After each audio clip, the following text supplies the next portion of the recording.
Bom dia, mais uma manhã com Deus, priorizando a palavra de Deus. E nesta manhã do dia 9 de março, nós vamos meditar de Juízes, do capítulo 5 ao capítulo 8. E que a paz do Senhor encha o teu coração nesta manhã.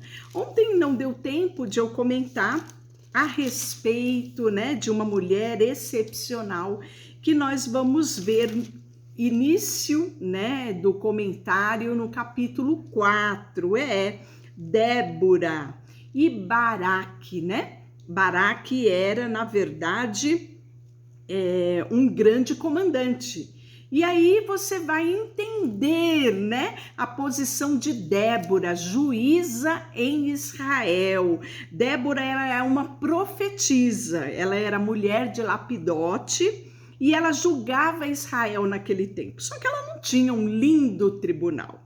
Ela atendia debaixo das palmeiras. E essas palmeiras ficaram intituladas de Palmeiras de Débora, O escritório dela, o tribunal dela era debaixo dessas palmeiras, em Ramá e Betel, na região montanhosa de Efraim. Os filhos de Israel subiam até ela, E lá ela estabelecia o juízo, ela julgava as causas, E aí, num determinado dia, ela chama Baraque, filho de Abinoão, de Quedes de Naphtali, e disse-lhe: porventura o Senhor Deus de Israel não deu ordem, dizendo: vai e leva a gente ao norte de Tabor e toma contigo 10.000 homens dos filhos de Naphtali e dos filhos de Zebulon? E farei ir a ti para o ribeiro de Quizon Sísera, comandante do exército de Jabim, e os seus carros, as suas tropas, e o darei nas tuas mãos. Olha que lindo, não é? A profetisa Débora, Fala isso ao comandante Baraque. E Baraque, sabe o que ele diz para ela? Então disse Baraque: se fores comigo, eu irei. Porém, se não fores comigo, eu não irei. Imagine só, Uma mulher juíza, uma mulher profetisa e uma mulher que dava sustentação à sua voz profética quando ela ia com o comandante Baraque para a guerra, E aí nós vamos ver, ontem foi Dia Internacional da Mulher, E nós vamos dar mais uma palhinha aqui na importância das mulheres aqui na história, da Bíblia. Então, nós vamos ver que ela respondeu: certamente eu irei contigo, porém não terá tua honra da investida que empreendes, pois a mão de uma mulher o Senhor entregará a Sísera. Olha que coisa extraordinária. Daqui a pouco tu vai entender direitinho o porquê que a profetisa Débora, a juíza Débora, fala isso, E saiu Débora e foi com Baraque para Quedes. Então Baraque convocou a Zebulon e a Naphtali em Quedes, e com ele subiram 10.000 homens. E sabe quem sobe com os 10.000 homens e esse comandante? Nada mais, nada menos do que Débora. Isso mesmo. E aí nós vamos ver que anunciaram a Sísera que Baraque, filho de Abinoão, tinha subido ao monte Tabor. Sísera convocou todos os seus carros, 900 carros de ferro, e todo o povo que estava com ele em Arosete-Agoim, para o ribeiro de Quizon. Então disse Débora a Baraque: dispõe-te, porque este é o dia em que o Senhor entregou a Sísera nas tuas mãos. Porventura o Senhor não saiu diante de ti? Baraque, pois, desceu ao monte de Tabor, e 10.000 homens após ele. E o Senhor derrotou a Sísera e todos os seus carros, seu exército, ao fio da espada, diante de Baraque. E Sísera saltou do carro e fugiu a pé, tamanho pavor, que Sísera estava. Mas Baraque perseguiu os carros, os exércitos, todo o exército de Sísera, e caiu ao fio da espada sem escapar nenhum. Então Cícera sabia que ele ia morrer. E o que ele faz? Ele salta do carro em movimento e se embrenha por dentro, né, na tentativa de salvar a sua própria pele. E o texto fala que, porém, Cícera fugiu a pé para a tenda de Jael. Quem era? Outra mulher destemida. Jael era mulher de Éber, o queneu, porquanto havia paz entre Jabim, rei de Azor, e a casa de Éber, o queneu. Saindo Jael ao encontro de Cícera, disse-lhe: entra, meu senhor, entra na minha tenda, não temas. Retirou-se para a sua tenda e ela o pôs sobre ele uma coberta. Então ele lhe disse: dai-me, peço-te para beber um pouco de água, porque tenho sede. Então ela abriu o odre de leite e deu de beber, e depois o cobriu, né? Então ele pensou: aqui eu estou salvo. Mas olha só, e ele disse mais: peço-te, põe-te à porta da tenda, se há de ser que se vier alguém e te perguntar se há alguém ali, diga que não. Então Jael, mulher de Éber, tomou uma estaca da tenda e lançou mão de um martelo e foi-lhe mansamente a ele. E lhe cravou a estaca na fronte, de sorte que penetrou na terra, estando ele em profundo sono e muito exausto, assim morreu. E eis que, perseguindo Baraque, a Cícera, Jael lhe saiu ao encontro e lhe disse: vem e mostrar-te-ei o homem que procuras. Ele a seguiu e eis que Cícera jazia morto e a estaca na fronte. Assim, Deus, naquele dia, humilhou a Jabim, rei de Canaã, diante dos filhos de Israel.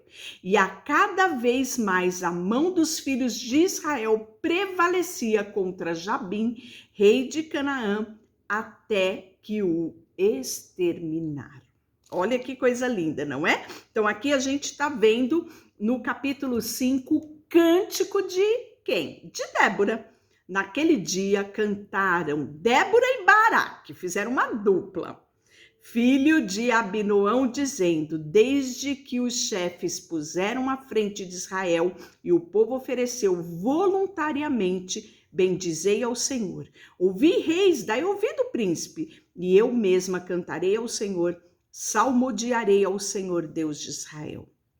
E aí ela faz um cântico lindo, que eu aconselho você ler cada partezinha. Ela diz: ficaram desertas as aldeias de Israel, repousaram até eu, Débora, que me levantei e levantei-me como mãe em Israel. Olha que testemunho lindo desta mulher. Deus chama-nos hoje, mulheres, para nos levantarmos, né? Como mãe. Por que como mãe? A qualidade de intercessória, aquela que se coloca na brecha, aquela, sabe, que tem aquele amor incondicional de mãe para pagar o preço necessário até que aconteça. Deus, ele tem uma agenda a acontecer aqui nesta terra e ele conta com homens e mulheres destemidos, como Débora, né? Como Baraque. Ele era o comandante, não é? Algumas pessoas olham para Baraque e falam: ele não foi. Como um comandante vai depender de uma mulher? Mas os dois fizeram uma dupla perfeita para cumprir a agenda de Deus. Não há, sabe, hierarquia, não há disputa entre homem e mulher. Nós temos que ter a consciência que os dois, homens e mulheres, foram feitos por Deus para o louvor da sua glória. Deus os fez para se ajudarem e se completarem mutuamente aqui nesta terra. Então, olhe só, nós vamos ver Débora e Baraque. Eles não eram marido e mulheres, eram pessoas, né, de posições diferentes, mas se uniram no mesmo propósito, né? Tendo por base a palavra profética do Senhor a ser cumprida sobre a nação. E aí nós vamos ver o cântico tão lindo e ela faz um apelo no versículo 12. Então o povo do Senhor pôde descer ao seu lar.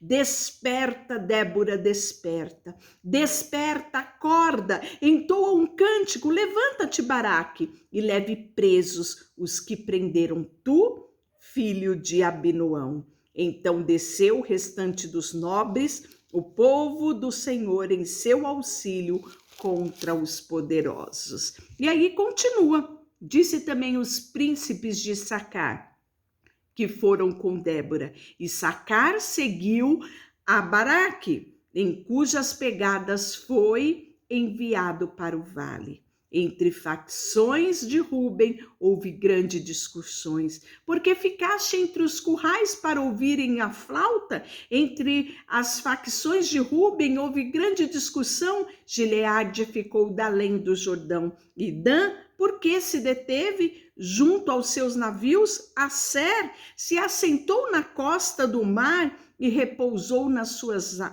baias. Zebulon é povo que expõe sua vida à morte, como também Naftali nas alturas do campo. Então ela vai falando, né, sobre cada tribo, sobre a posição, sobre a situação de cada tribo. E aí ela diz: bendita sobre as mulheres é Jael. Olha só, mulher de Eber, o queneu, bendita seja sobre as mulheres, né? Então já passou, né? Foi ontem o Dia Internacional da Mulher, mas eu não poderia deixar hoje de ressaltar essas duas mulheres que se uniram a guerreiros poderosos, né? Cada um com o seu papel, cada um na sua posição, lutando pelo mesmo propósito. E aí nós vamos ver que no versículo 6, capítulo 6, não é? Continuação, fizeram os filhos de Israel o que era mal perante o Senhor. E por isso o Senhor os entregou na mão dos midianitas.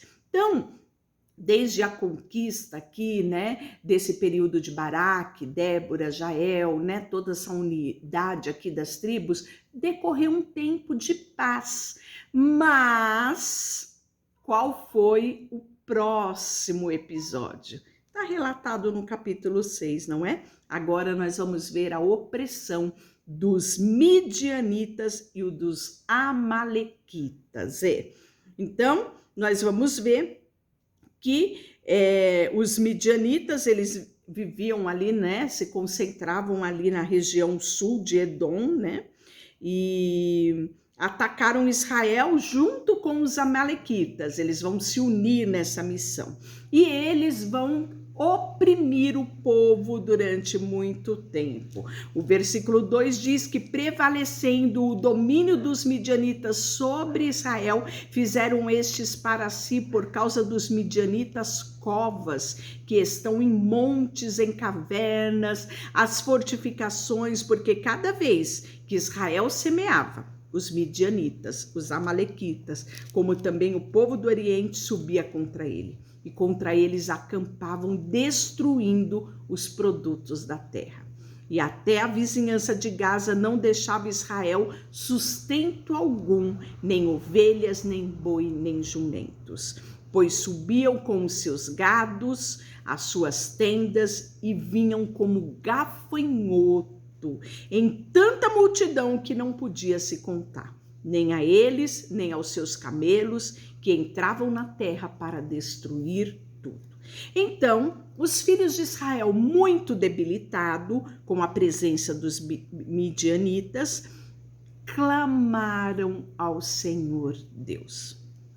Tendo os filhos de Israel clamado ao Senhor por causa dos midianitas, o Senhor lhe enviou um profeta que lhe disse: assim diz o Senhor Deus de Israel: Eu é que vos fiz subir do Egito e vos tirei da casa da servidão e vos livrei das mãos dos egípcios, da mão de todos quanto o oprimia. E eu sou o Senhor vosso Deus, não temais os deuses dos amorreus, em cuja terra habitais. Contudo, não deste ouvido à minha voz. Então veio o anjo do Senhor e assentou-se debaixo do carvalho que está em Ofra, que pertencia a Joás, o Abiezrita. Gideão, seu filho, estava malhando trigo no lagar para pôr a salvo dos midianitas. Então ele estava malhando trigo aonde? No lagar. O lagar era o local onde se tratava as uvas para a produção do vinho, não é? Do suco, do vinho. Então ele estava escondido. Aonde se malhava o trigo tinha que ser um ambiente aberto, né? Para que pudesse levar a palha, né? E ajudar o serviço dele quando eles fossem sacudir ali, né? O trigo e fosse selecionar os grãos. Só que eles não podiam fazer isso publicamente por causa dos olhos, dos inimigos que pegava tudo que eles tinham. Então Gideão estava malhando trigo num lagar. O lagar é um lugar fechado, não é? Imagina a dificuldade, tudo isso para salvar o seu sustento, né? Para que os midianitas não pegassem. O Senhor aparece a ele e lhe diz: o Senhor é contigo, homem valente. Respondeu Gideão: ah, Senhor meu, se o Senhor fosse conosco, por que nos sobreveio tudo isso? Olha o que Gideão fala, não é? E aí Deus parece que você vai ver ele se lamuriando. Não nos fez, Senhor, subir do Egito, porque agora o Senhor nos desamparou e nos entregou nas mãos dos midianitas, como se nada tivesse acontecido, não é? Muitas vezes isso acontece conosco. Passamos por um perrengue, não é? Quando estamos na bonâncias, esquecemos do Senhor Deus e quando vem o aperto, a gente vai diante de Deus como se nada tivesse acontecido. Esquecemos, não é? Daquilo que precisamos nos arrepender. Aqui, Gideão. E aí, o Senhor virou para ele como se não tivesse ouvido nada e disse: vai nessa tua força e livra Israel da mão dos midianitas. Porventura eu não te mandei eu? Então ele disse: ah, Senhor meu, como eu vou livrar Israel? Eis que a minha família é a mais pobre de Manassés e eu sou o menor da casa do meu pai. Tomou o Senhor: já que eu estou contigo, ferirás o midianita, como se fosse um só homem. Se agora achei mercê diante dos teus olhos, dai-me um sinal de que és tu o Deus que me fala. E aí você vai continuar lendo, nós não temos tempo para ler cada detalhezinho, não é? Mas você não deixe de ler nada, porque esse texto de Gideão nos mostra, não é? Que Deus, muitas vezes, ele quer ver a sinceridade do nosso coração. Ele quer ouvir, sim, as nossas fragilidades e ele quer nos dar a segurança necessária para vencermos os dias maus. E aí nós vamos ver que, ciente disso, depois de feito as tantas provas, Gideão vai destruir o altar de Baal. Era necessário, não dá, Deus não divide a glória dele com ninguém, né? Então, a primeira coisa, ele precisava se arrepender, ele precisava estabelecer o altar do Senhor sobre a geração dele, sobre a casa dele, sobre a nação dele. Então, ele destrói o altar de Baal, vai dar um perrengue, você vai ler e você vai ver, não é? E Gideão convoca 300 homens. Inicialmente não eram 300, você vai ver que vai ter muita gente. Deus vai falar para Gideão: Gideão, é muita gente. E aí começa o filtro de Deus, né? Volta os medrosos, né? E vai voltando, enfim, sobra 300 homens, né? E aí nós vamos ver que a vitória de Israel se dá por 300 homens, porque não estava nos homens, mas sim na palavra liberada por Deus de que ele lutaria, né? E daria vitória a Israel. Amanhã nós vamos falar mais um pouquinho ainda, né? Sobre essa era dos juízes, nós vamos já para o capítulo 9, pouco tempo para detalharmos tanta coisa que se passa aqui, mas não deixe de ler, porque eu tenho certeza que o Espírito Santo falará muito ao teu coração através aqui desse período tão importante na vida dos israelitas, que foi o período dos juízes, período de aprendizado, né? Deixa eu orar por você, Senhor, nesta manhã, colocamos diante de Ti o nosso coração, a nossa vida, tudo que temos e tudo que somos. Em nome de Jesus, amém. Deus te abençoe.